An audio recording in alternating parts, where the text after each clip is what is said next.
Hello everyone. इस video में हम लोग फिजिक्स का एक इंपॉर्टेंट चैप्टर है जो कि है ऊष्मा एवं ऊष्मागतिकी। इसी पूरे चैप्टर को हम लोग इस वीडियो में कंप्लीट करने वाले हैं। तो आइए स्टार्ट करते हैं। तो देखिए, पहला क्वेश्चन ये कह रहा है कि 100 डिग्री सेंटीग्रेड की वाष्प है, इससे द्वारा उत्पन्न जो जलन होती है उसी ताप का अगर पानी है तो उसके द्वारा उत्पन्न जलन से ये अधिक गंभीर होती है। मतलब वाष्प अधिक गंभीर होता है उससे जलना। ऐसा पूछा जा रहा है, ऐसा क्यों होता है? क्योंकि देखिए, जो वाष्प होता है इसमें अधिक मात्रा में ऊष्मा विद्यमान होती है, इसलिए वाष्प से जलना अधिक गंभीर होता है। अब अगला क्वेश्चन देखिए, अगले क्वेश्चन में ये कह रहा है कि भाप से हाथ कह रहा है कि अधिक जलता है अपेक्षाकृत उबले हुए जल से। ऐसा क्यों होता है? क्योंकि देखिए, जो भाप होता है, भाप में गुप्त ऊष्मा की मात्रा पाई जाती है, इसलिए जो भाप होता है वो अपेक्षाकृत जो जल रहता है उससे अधिक ये जलन महसूस करता है। अब अगले में कह रहा है 1 ग्राम बर्फ को 0 डिग्री सेंटीग्रेड तापमान से कह रहा है कि 100 डिग्री तापमान तक ले जाया जाता है, तो इसके लिए आवश्यक ऊष्मा की मात्रा क्या होगी? तो देखिए, इसमें आवश्यक मात्रा होगी ऊष्मा की 720 कैलोरी की मात्रा आवश्यकता होगी। अब अगला क्वेश्चन ये कह रहा है जो सेंटीग्रेड है और फ़ारेनहाइट तापमान पैमाने हैं, ये एक समान किस टेम्परेचर पर पाए जाते हैं? तो ये पाए जाते हैं -40 डिग्री टेम्परेचर पर। अब अगला देखिए, अगले क्वेश्चन में ये कह रहा है कि वह बिंदु जिस पर कह रहा है फ़ारेनहाइट तापमान सेंटीग्रेड तापमान का दोगुना हो जाता है, किस पर हो जाता है? तो ये होता है 160 डिग्री सेंटीग्रेड पर। अगले में कह रहा है एक जो स्वस्थ मनुष्य है इसके शरीर का तापमान कितना होता है? तो ये होता है 37 डिग्री सेंटीग्रेड। अगले में कह रहा है जो केल्विन पैमाना है या केल्विन जो तापमान का पैमाना है, कह रहा है अगर उससे मानव शरीर का तापमान मापा जाए तो वो कितना होगा? तो मतलब केल्विन में कितना होता है ह्यूमन टेम्परेचर? तो ये होता है 310 केल्विन के बराबर। अगले में कह रहा है मानव शरीर का सामान्य तापमान जो है वो फ़ारेनहाइट में कितना होता है? तो वो होता है 98.4 फ़ारेनहाइट। अगर किसी को कह रहा है सेंटीग्रेड डिग्री सेंटीग्रेड में कन्वर्ट करें तब कितना होगा? तो ये होगा 36.89 डिग्री सेंटीग्रेड। अगले क्वेश्चन में कह रहा है सेल्सियस जो स्केल है इस पर कह रहा है मानव शरीर का सामान्य तापमान क्या होता है? तो ये होता है 36.9 डिग्री सेंटीग्रेड। अब अगला देखिए, अगले क्वेश्चन में क्या कह रहा है?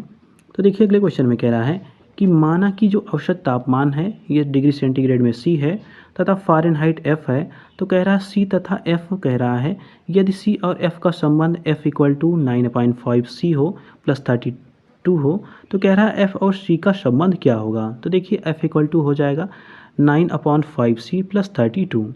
अब अगला देखिए, अगले क्वेश्चन में ये कह रहा है ठंडे देशों में कह रहा है, ध्यान दीजिएगा, कह रहा है ठंडे देशों में पारे के स्थान पर एल्कोहल को तापमापी द्रव के रूप में अधिक वरीयता दी जाती है। ऐसा क्यों किया जाता है?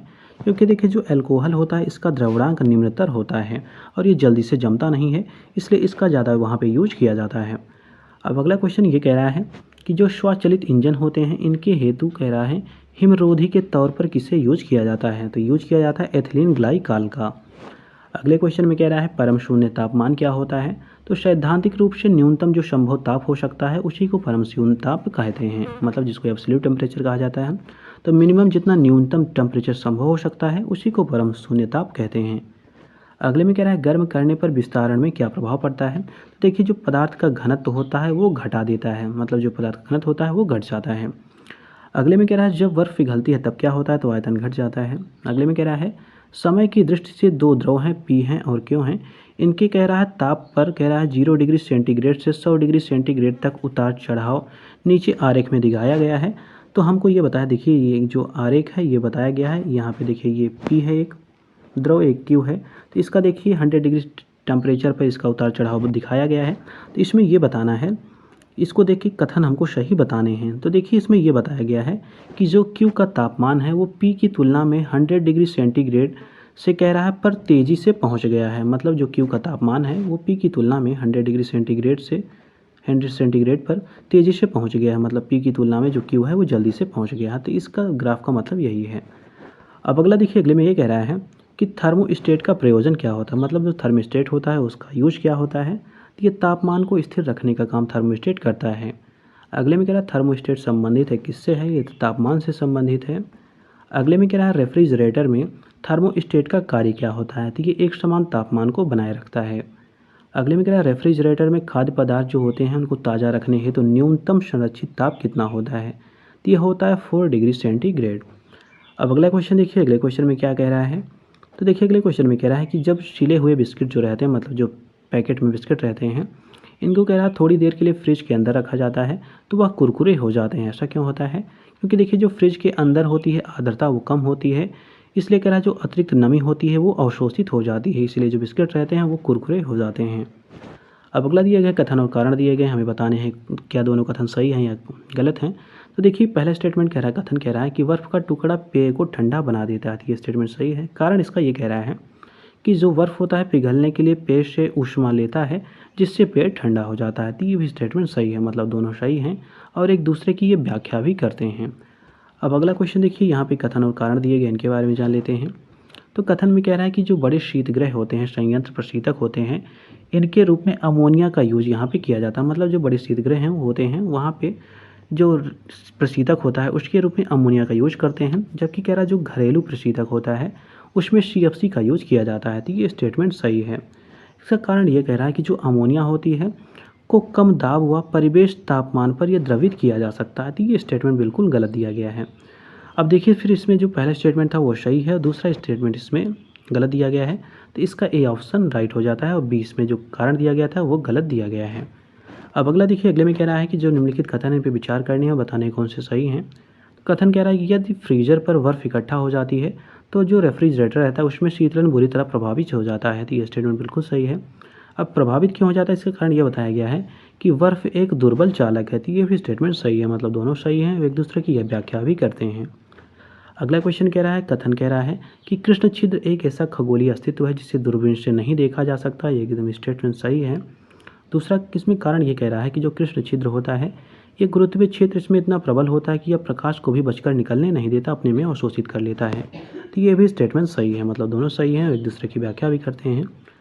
अब अगला दिया गया कथन कारण दिए गए, इनको जान लेते हैं। तो देखिए कथन कह रहा है कि अंतरिक्ष आधारित जो सौर ऊर्जा होती है जिसको हम लोग SPSB कहते हैं को कह रहा है ऐसा सुझाया जाता है कि राष्ट्रीय लक्ष्य बनाना चाहिए। मतलब जो SBSP है इसको राष्ट्रीय लक्ष्य बनाना चाहिए, ऐसा सुझाव दिया जाता है।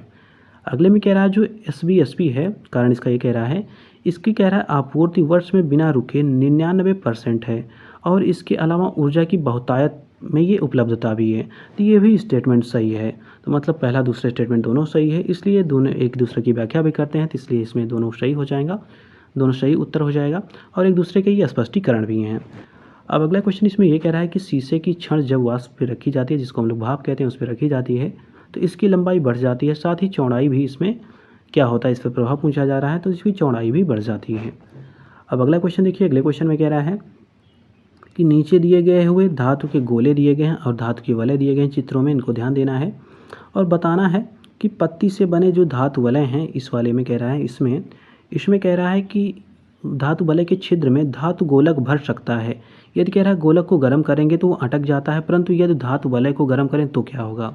तो देखिए अगर धातु वलय को गर्म किया जाएगा तो गोलक निकल सकेगा, क्योंकि कह रहा है तापन के जो प्रसारण होता है इसके कारण जो होता है वलय, इसका जो व्यास होगा ये बढ़ जाएगा। इसलिए कह रहा है कि जो धातु का वलय होगा इसको गर्म करेंगे तो ये क्या करेगा, ये गोलक इससे बाहर निकल जाएगा, क्योंकि कह रहा है कि जब ताप बढ़ता है तो उसके कारण प्रसार की गति, मतलब जो प्रसारण होता है धातु में वो गुण पाया जाता है, प्रसारण का गुण, इसकी वजह से कह रहा है कि इसका व्यास बढ़ जाएगा गोले के वलय का, इसलिए उसमें ये निकल जाएगा। अब अगला क्वेश्चन ये कह रहा है कि जो दो धातुएं दी गई हैं, देखिए ए धातु है और बी धातुएं हैं, इनकी पट्टियां हैं एक दूसरे के साथ मजबूती से जुड़ी हुई हैं, देखिए ऐसे जुड़ी हुई हैं, AB दो धातुएं हैं। कह रहा है कि जैसा कि चित्र में दिखाया गया है, कह रहा है गर्म करने पर AB से अधिक फैलती है, मतलब जो B है वो अधिक फैलती है। यदि कह रहा है इस जुड़ी हुई पट्टी को गर्म किया जाए तो यह रूप ग्रहण कर लेगी। तो देखिए इसका जो रूप होगा इस प्रकार से इसका रूप हो जाएगा, मतलब ये इस शेप में ये ग्रहण कर लेगा, मतलब इसका आकार ये ऐसा हो जाएगा। अब अगला क्वेश्चन ये कह रहा है कि कथन और कारण दिए गए, इनको जान लेते हैं। तो देखिए कथन कह रहा है कि तांबे के एक टुकड़े को, कह रहा है कांच के एक टुकड़े को एक ही तापमान पर गर्म किया जाता है, मतलब कांच का टुकड़ा है और एक तांबे का टुकड़ा, दोनों को एक ही ताप पर गर्म किया जा रहा है। उसके बाद कह रहा है स्पर्श करने पर कह रहा है तांबे का टुकड़ा कांच की अपेक्षा अधिक गर्म लगता है। तो ये स्टेटमेंट बिल्कुल सही है। कारण इसका ये कह रहा है कि जो तांबे का घनत्व होगा वो कांच के घनत्व से अधिक होगा, तो यहाँ पे घनत्व की कोई बात है नहीं। तो देखिए हाँ ये सही है, यहाँ पे घनत्व कह रहा है कि इनका ज़्यादा होता है, तांबे का घनत्व ज़्यादा होता है, तो ये स्टेटमेंट बिल्कुल सही है। मतलब दोनों कथन सही दिए गए हैं, लेकिन ये इसके एक दूसरे के स्पष्टीकरण नहीं हैं, इसलिए इसका क्या ऑप्शन हो जाएगा, मतलब दोनों सही हैं लेकिन ये एक दूसरे के स्पष्टीकरण नहीं हैं। अब अगला इसमें ये क्वेश्चन कह रहा है कि ठंड के दिनों में लोहे के गुटकों को अगर छुआ जाता है तो लकड़ी के गुटके से ये अधिक ठंडा लगता है, ऐसा क्यों होता है। क्योंकि देखिए जो लकड़ी की तुलना में लोहा होता है ये ऊष्मा का अच्छा चालक होता है, इसलिए जो लोहा होता है उसको छूने पे अधिक उसमें हमें ठंड की महसूस, मतलब जो अधिक ठंड है वो हमको ऐसा लगता है, क्योंकि जो धातुएं होती हैं वो ऊष्मा की अच्छी चालक होती हैं।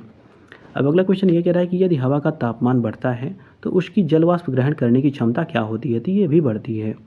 अगले में कह रहा है तेज़ हवा वाली रात्रि में ओश क्यों नहीं बनता, ऐसा इसका रीज़न क्या है? क्योंकि देखिए वाष्पीकरण की जो दर होती है वो तेज़ बनता हो जाती है, इसलिए ओश की मात्रा नहीं बन पाती। अगले में कह रहा है सही कथन नहीं है, तो देखिए सही कथन नहीं है दिया गया है कि एयर कंडीशनर और जो एयर कूलर हैं दोनों आर्द्रता नियंत्रित करते हैं, तो ये स्टेटमेंट गलत दिया गया है। अगले में कह रहा है कमरे में लगा हुआ वातानुकूलक नियंत्रित करता है, तो क्या ये नियंत्रित करता है? तो केवल आर्द्रता एवं तापमान को ये नियंत्रित करता है, तो ये बात ध्यान दीजिएगा। जो वातानुकूलक होता है वो आर्द्रता और तापमान को नियंत्रित करता है। अब अगला क्वेश्चन ये कह रहा है कि जो, ध्यान दीजिएगा, डेजर्ट कूलर है इसके द्वारा शीतलन आधारित है, किस पर आधारित है? तो वाष्प शीतलन पर ये आधारित है, वाष्पन शीतलन पर आधारित है। अगले में कह रहा है कमरे को ठंडा किया जा सकता है, तो संपीड़ित अगर गैसों को हम लोग छोड़ेंगे कमरे में तो कमरा क्या होगा, कमरा ठंडा हो जाएगा। अगले में कह रहा है गीले कपड़े जल्दी सूख जाते हैं, कब सूख जाएंगे? कह रहा है अगर कम आर्द्रता और अधिक तापमान है कहीं पर तो जो गीले कपड़े होंगे वो जल्दी सूख जाएंगे। अगले में कह रहा है जब पानी में नमक मिलाया जाता है तो क्या प्रभाव पड़ता है? तो क्वथनांक बढ़ जाता है और जो जमाव बिंदु होता है वो घट जाता है। अगले में कह रहा है जब पानी में साधारण नमक मिलाया जाता है तो पानी के क्वथनांक बिंदु और हिमांक बिंदु पर प्रभाव क्या पड़ेगा? तो देखिए जो क्वथनांक बिंदु है वो बढ़ेगा और जो हिमांक बिंदु है वो घटेगा। अगले में कह रहा है कथन कारण दिए गए हैं। कह रहा है कथन में कि ऊंचाई वाले स्थानों में भोजन पकाने के लिए उसमें नमक मिलाया जाता है, तो ये स्टेटमेंट सही है। कारण कह रहा है कि ऊंचाई वाले स्थानों में तापमान कम हो जाता है, तो ये भी स्टेटमेंट सही है। मतलब दोनों स्टेटमेंट सही दिए गए हैं लेकिन एक दूसरे की ये व्याख्या नहीं करते। अगला क्वेश्चन ये कह रहा है कि थर्मस बोतल में पेय पदार्थ को कुछ समय तक उसी तापमान पर रखने के लिए उसकी दीवारों में किसकी परत लगाई जाती है? तो उस पर दीवारों में रजत परत की जो मात्रा होती है उसको लगाया जाता है। अगले में कह रहा है गर्मियों में जो सफ़ेद कपड़े होते हैं ये पहनना ज़्यादा आरामदेह होते हैं, मतलब आरामदेह है। क्यों ऐसा है? क्योंकि जो सफ़ेद कपड़े होते हैं वो अपने ऊपर पड़ने वाली जो ऊष्मा होती है उसको परावर्तित कर देते हैं। अब अगला क्वेश्चन ये कह रहा है कि कथन कारण दिए गए, इनको जान लेते हैं। तो कथन में कह रहा है कि जाड़ों में पहनने के लिए जो हमें है सफ़ेद कपड़ों की वरीयता देते हैं, ऐसा क्यों होता है? तो ये स्टेटमेंट सही है, क्योंकि हम लोग वरीयता देते हैं क्योंकि जो इसमें अभी हम लोगों ने ऊपर देखा था कि उस जो सफ़ेद कपड़ा रहता है वो अपने ऊपर पड़ने वाली ऊष्मा की जो मात्रा होती है उसको परावर्तित कर देता है, अवशोषित नहीं करता, इसलिए हमको ज़्यादा गर्मी की महसूस, हमको ज़्यादा गर्मी नहीं होती। कारण इसका ये कह रहा है कि जो सफ़ेद कपड़े होते हैं ऊष्मा के अच्छे परावर्तक होते हैं, तो ये भी स्टेटमेंट सही है।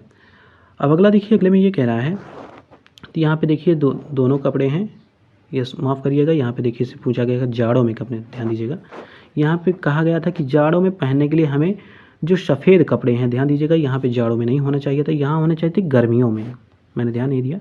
तो देखिए यहाँ पे होना चाहिए थे गर्मियों में, तो गर्मियों में हम लोग सफ़ेद कपड़े इसलिए नहीं पहनते हैं क्योंकि ये ऊष्मा को पहनते हैं क्योंकि ये ऊष्मा को परावर्तित कर देता है और हमको ज़्यादा गर्मी की जो मात्रा है वो महसूस नहीं होती। यहाँ पे लिखा है ठंडियों में, तो ऐसा नहीं है, तो ये स्टेटमेंट गलत हो गया और दूसरा स्टेटमेंट सही है। अब अगला देखिए, अगले में कह रहा है कि यहाँ पे कथन कारण दिए गए, इनको जान लेते हैं। तो कथन कह रहा है कि हल्के जो रंगीन कपड़े होते हैं इनको गर्मियों में वरीयता दी जाती है, ये स्टेटमेंट सही है। अगले में कह रहा है हल्के रंग जो होते हैं ऊष्मा को कम अवशोषित करते हैं, ये भी सही है। मतलब दोनों स्टेटमेंट सही हैं और दोनों एक दूसरे के स्पष्टीकरण भी हैं। अगले में कह रहा है पसीने का मुख्य उपयोग क्या है? तो ये शरीर का जो तापमान होता है इसको ये नियंत्रित करने का काम करता है। अगले में कह रहा है जब गर्मी का मौसम होता है तो उसमें पंखा चलने से आराम महसूस क्यों होता है? क्योंकि देखिए हमारे शरीर में पसीना हुआ रहता है और जो पसीना का वाष्पीकरण होता है तो हमको ठंड की अनुभूति होती है। अब अगले में कह रहा है मिट्टी के घड़े में जल ठंडा रहता है, ऐसा क्यों होता है? तो वाष्पीकरण के कारण ऐसा होता है। अगले में कह रहा है एक विशेष दिन एक समय में चूरू में 48 डिग्री सेंटीग्रेड व शिमला में 24 डिग्री सेंटीग्रेड तापमान था। कह रहा है सभी रुपये में समान धातुओं के 2 प्याले में चाय चूरू में 95 डिग्री सेंटीग्रेड पर व शिमला में 71 डिग्री सेंटीग्रेड पर रखा गया। कह रहा है दोनों में से वह प्याला जो कमरे के तापमान पर पहले पहुंचा। तो देखिए जो कमरे का तापमान होगा दोनों प्याले कमरे के समान तापमान पर एक ही समय पहुंचेंगे, क्योंकि जो कमरे का टेम्परेचर होता है वो बेसिकली सेम ही होता है। अब अगले में कह रहा है कि जो ग्रीष्मकाल है उसमें कह रहा है कि आर्द्र ऊष्मा का अनुभव होता है। जब मौसम कैसा रहता है? तो जब मौसम उमस वाला रहता है तो हमको क्या होता है, आर्द्र ऊष्मा का हमको अनुभव होता है। मतलब जो उमस वाला मौसम रहता है तो उस समय हमको आर्द्र ऊष्मा का अनुभव होता है। अब अगला क्वेश्चन ये कह रहा है कि शुष्कता दशा जो होती है वो संदर्भित किसको कहते हैं? मतलब शुष्कता किसे कहा जाता है, ये पूछा जा रहा है क्वेश्चन।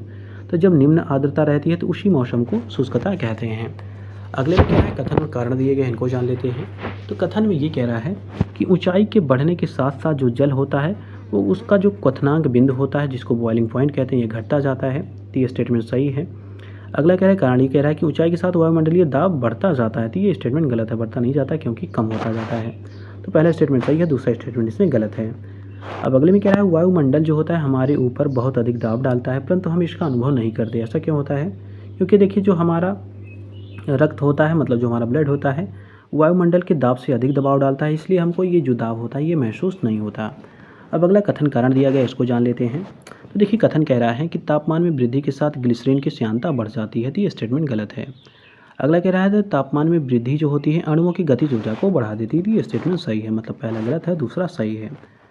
अब अगला स्टेटमेंट कह रहा है कि जो प्रेशर कुकर होता है इसमें खाना जल्दी पकता है। ऐसा क्यों होता है? क्योंकि देखिए जब अधिक दाब हो जाता है तो इस अधिक दाब की होने की वजह से जो पानी होता है अधिक तापमान पर उबलने लगता है, इसलिए जो खाना होता है वो जल्दी पक जाता है। अगले में कह रहा है प्रेशर कुकर में खाना बनाने में कम समय लगता है। ऐसा क्यों होता है? क्योंकि अधिक दाब हो जाता है कुकर में, इस कारण जो उबलते पानी रहता है उसका तापमान अधिक बढ़ जाता है। इससे क्या होता है, जो खाना होता है जल्दी पक जाता है। अब अगले में क्या है, प्रेशर कुकर में खाना शीघ्रतापूर्वक बन जाता है। ऐसा क्यों होता है? क्योंकि जो बढ़ा हुआ दाब होता है क्वथनांक को भी बढ़ा देता है। तो ये काफ़ी बार पूछा गया, इसको याद रखिएगा। अब अगला है कथन कारण दिया गया, इसको जान लेते हैं। तो देखिए कथन कह रहा है कि प्रेशर कुकर में एवोनाइट का हत्था जो हैंडल होता है वो लगा रहता है। तो ये सही है। दूसरा कह रहा है एवोनाइट मजबूत होता है। तो ये भी स्टेटमेंट सही है। तो दोनों सही हैं लेकिन एक दूसरे की ये व्याख्या नहीं करते, क्योंकि इसका कारण बताना चाहिए था। यहाँ कारण में बताया गया है कि मजबूत होता है, तो ऐसा कारण इसका नहीं है, क्योंकि ये होता है ऊष्मा के कुचालक होते हैं, क्योंकि हमारा हाथ इससे नहीं जलता है। एक तरह से सेफ्टी भी रहती है। अब अगले में कह रहा है प्रेशर कुकर के अंदर का जो उच्चतम तापमान होता है वो निर्भर किस पर करता है? तो देखिए ऊपर के छेद पर डिपेंड करता है, मतलब जो कुकर के ऊपर का जो सीटी वाला पोर्शन होता है उसका छेद कितना बड़ा है इसके क्षेत्रफल पर डिपेंड करेगा, और सीटी का वजन कितना, मतलब उस पर रखा गया जो सीटी है उसका वजन कितना है, तो इन दोनों पर डिपेंड करता है। अगले में कह रहा है जब पानी को 0 डिग्री सेंटीग्रेड से 10 डिग्री सेंटीग्रेड तक गर्म किया जाता है तो इसके आयतन पर क्या प्रभाव पड़ता है? तो आयतन पहले घटता है और बाद में बढ़ जाता है। अब अगला कह रहा है यदि तापमान जो है 9 डिग्री सेंटीग्रेड से गिरकर 3 डिग्री सेंटीग्रेड कर दिया जाता है तो प्रभाव क्या पड़ेगा? तो देखिए जल का आयतन पहले घटेगा और बाद में बढ़ता है, क्योंकि देखिए जो 4 डिग्री सेंटीग्रेड होता है उस पर जो वो होता है उसका आयतन होता है, या कह सकते हैं घनत्व होता है जल का, वो अधिकतम होता है, इसलिए तो पहले तो ये तो घटेगा और बाद में बढ़ेगा। अब अगला यहाँ पे कुछ वो दिए गए हैं, स्टेटमेंट दिए गए हैं, हमें बताने हैं इसमें से कौन से स्टेटमेंट सही हैं। तो आइए देख लेते हैं। तो देखिए इसमें कह रहा है कि 100 डिग्री सेंटीग्रेड पर भाप पर 100 डिग्री सेंटीग्रेड पर उबलते जल में ऊष्मा की मात्रा एक समान होती है। तो ये गलत है, क्योंकि अभी हम लोगों ने ऊपर देखा भी था कि जो ऊष्मा होती है, मतलब जो भाप होती है उसमें गुप्त ऊष्मा की मात्रा ज़्यादा होती है। तो ऐसा ये है नहीं, ये गलत हो गया। दूसरा कह रहा है बर्फ़ की जो संलग्न ऊष्मा गुप्त ऊष्मा होती है तथा जल की जो वाष्प गुप्त ऊष्मा होती है बराबर होती है। तो ऐसा नहीं है, तो ये भी गलत दिया गया है। थर्ड स्टेटमेंट कह रहा है कि वातानुकूलक में कक्ष वायु की जो वाष्पित कुंडली होती है इसमें कह रहा है ऊष्मा का निष्कर्षण होता है तथा जो द्रवणित कुंडली होती है उस पर ऊष्मा का निरसन होता है। तो ये स्टेटमेंट सही है, तो इसलिए इसमें तीसरा स्टेटमेंट सही है और दोनों के स्टेटमेंट इसमें गलत दिए गए हैं। अब अगला क्वेश्चन देखिए। अगले क्वेश्चन में ये कह रहा है कि जब किसी बोतल में पानी भरा जाता है तो उसे जमने दिया जाता है तो बोतल टूट जाती है। ऐसा क्यों होता है? कि क्योंकि देखिए जो पानी होता है वो जमने पर फैलता है, इसका आयतन बढ़ जाता है, इसलिए बोतल टूट जाती है। अगले में कह रहा है पानी से भरी डॉट लगी बोतल जो है जमने पर टूट जाती है। ऐसा क्यों होता है? क्योंकि जमने पर देखिए जो आयतन है जल का वो बढ़ जाता है, इसलिए जो बोतल का डॉट होता है वो टूट जाता है। अगले में कह रहा है जलयुक्त ग्लास है, इसमें कह रहा है तैरता हुआ बर्फ़ जब टुकड़ा है जब पिघलता है तो जो पानी का स्तर होगा वो वही रहता है, क्योंकि जो बर्फ़ रहती है उतना स्थान ग्रहण की रहती है। जो बर्फ़ पानी के रूप में कन्वर्ट हो जाती है तो वही स्थान उसमें फिर से फुलफिल हो जाता है, इसलिए जो पानी का स्तर होता है वो नहीं बढ़ता है। अब अगले में कह रहा है साफ मेघ रहित रातों की तुलना में मेघाच्छन्न मतलब जो बादल वाली रात होती है उसमें अधिक गर्मी हमको महसूस क्यों होती है? ऐसा क्यों है? क्योंकि देखिए जो बादल होते हैं पृथ्वी से छोड़ी गई ऊष्मा को परावर्तित पृथ्वी पर कर देते हैं। अब अगले में कह रहा है बादल आच्छादित रातें जो होती हैं स्वच्छ आकाश वाली रातों में अधिक गर्म महसूस होती हैं। ऐसा क्यों है? क्योंकि देखिए जब पृथ्वी पर बादल छाए रहते हैं तो जो हवा होती है और उसमें कह रहा है पृथ्वी जब बादल रहता है पृथ्वी तथा हवा से ऊष्मा का जो विकिरण है इसको ये रोक देता है, इसलिए जो नीचे की गर्मी है वो ऊपर नहीं जा पाती और वायुमंडल गर्म बना रहता है। अगले में कह रहा है शीत प्रकोष्ठ में जो भंडारित फल हैं इनको अधिक समय तक रखा जाता है। ऐसा क्यों होता है? क्योंकि देखिए जो कोल्ड स्टोरेज होते हैं इनमें जो श्वसन की दर होती है वो काफ़ी घट जाती है, इसीलिए जो अनाज होते हैं या भंडारित फल होते हैं वो ज़्यादा समय तक उसको संरक्षित किया जा सकता है। अगले में कह रहा है हाइड्रोजन से भरा हुआ पॉलीथीन का जो गुब्बारा है पृथ्वी के स्थल से छोड़ा जाता है, वायुमंडल में ऊंचाई पर जाने पर क्या प्रभाव पड़ेगा। तो गुब्बारा में की जो आप माप है मतलब उसका जो साइज़ है उसमें वृद्धि हो जाएगी, एक ऐसी सिचुएशन आएगी कि जब वो फट जाएगा। अब अगले में कह रहा है कथन और कारण दिए गए, इनको जान लेते हैं। तो कह रहा है कथन में ऊनी जो वस्त्र होते हैं हमको गर्म रखते हैं, कारण इसका ये बताया जा रहा है कि ऊनी जो रेशे होते हैं ये एक विशेष प्रकार के प्रोटीन से बने होते हैं जो ऊष्मा के कुचालक होते हैं। तो ये देखिए जो कथन दिए गए हैं ऊनी वस्त्र हमको गर्म करते हैं, तो ये भी सही दिया गया है। और जो दूसरा दिया गया है ये ऊष्मा के कुचालक होते हैं, ऊनी वस्त्र जो होते हैं ये भी प्रोटीन के बने होते हैं जो ऊष्मा के कुचालक होते हैं, तो ये भी स्टेटमेंट सही है। तो यहाँ पे देखिए दोनों स्टेटमेंट्स दोनों के दोनों सही दिए गए हैं क्योंकि जो ऊष्मा के कुचालक होते ही हैं, तो ये दोनों की स्टेटमेंट इसमें सही दिया गया है। अब अगला देखिए अगले में ये कह रहा है कि सही कथन दिए गए हैं, हमें इनको बताने हैं कौन से सही कथन नहीं है। ध्यान दीजिएगा पूछा रहा सही कथन नहीं है। तो कह रहा है आर्द्रता के बढ़ने पर वायु में ध्वनि वेग कम हो जाता है। तो ये जो कथन है वो सही नहीं है क्योंकि देखिए आर्द्रता के बढ़ने पर जो ध्वनि होती है उसमें वेग उसका बढ़ जाता है। जैसे बारिश वारिश होती रहती है तो देखिए आप लोग महसूस भी करेंगे कि जो स्पीड होती है साउंड की वो काफ़ी बढ़ जाती है। अब अगला इसमें ये कह रहा है कि कमरे में रखे जो रेफ्रिजरेटर होते हैं इनका दरवाज़ा खोल दिया जाए तो क्या होता है। तो कमरे का जो तापमान होता है वो बढ़ जाता है। अब अगला क्वेश्चन ये कह रहा है, लास्ट क्वेश्चन इसका, इसमें कह रहा है यदि किसी गैस का आयतन 27 डिग्री सेंटीग्रेड पर संपीड़ित मूल का आधा रह जाए तो उसे पुनः मूल आयतन प्राप्त करने के लिए कितना गर्म करना पड़ेगा। तो इसको गर्म करना पड़ेगा 327 डिग्री सेंटीग्रेड तक। अब देखिए यहाँ से दूसरा चैप्टर स्टार्ट हो जाता है जो कि है तरंग गति। इस प्रकार हम लोगों ने जो पहला चैप्टर हम लोगों का ऊष्मागतिकी से रिलेटेड दिया गया था उसको हम लोगों ने कंप्लीट किया। तो मिलते हैं अगले वीडियो में एक नए टॉपिक के साथ।